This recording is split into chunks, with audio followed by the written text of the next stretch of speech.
Hi there, 𝗕𝗢𝗢𝗘𝗘 here. When you're speaking at conferences on large stages with cameras, it's really important to decide how you're going to move. Movement is extremely important because movement is another texture that adds color to your presentation and to your delivery of your presentation. So when you're thinking about the stage at a conference, say it's a 1,000-seat theater, like a TED Talk or something. So you've got audience in front of you, you have audience to your left and audience to your right. So how are you going to move? When you think about moving, think about why you're moving, where you're moving, and when you are going to move.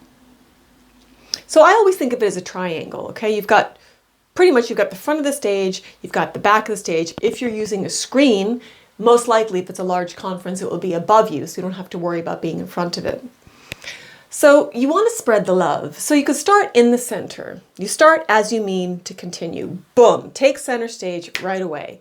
Because remember, your presentation is only backing vocals. You are the main vocals. So take center stage. The audience has come to hear you, not to look at your PowerPoint presentation. Yes, that's important if it's supporting your story, but really they want to hear you tell the story. You are the main event, you are the lead vocals, you are the center of attention on the stage. So take center stage. Then you've got to change it up because our eyes can get bored, just like our ears can get bored. You have to change up your vocal delivery. You also have to change up your physical delivery, how we see you and what we are seeing. Using your hands is very important. Eye contact is really important. So if you started in the center, then think about moving to the right. Give the love over to this side of the audience. Then maybe you go over to this side of the audience and you give a bit of the love over there. Then maybe you come back into the center. But you've got to change it up. You've got to keep pushing that attention button. You've got to change something every now and then. Otherwise, we'll get bored and we'll stop listening, which is exactly the opposite of what you want.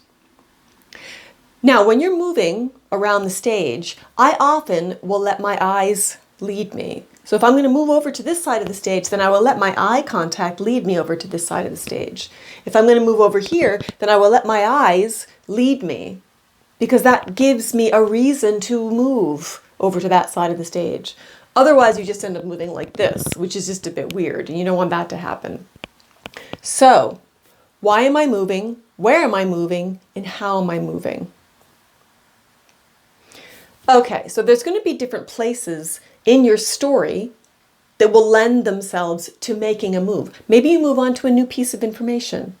Maybe you move on to a new chapter in that story. Maybe you start to tell a personal story. So when you change information, it's often an opportunity to move to a new place, to make a movement, to make a move.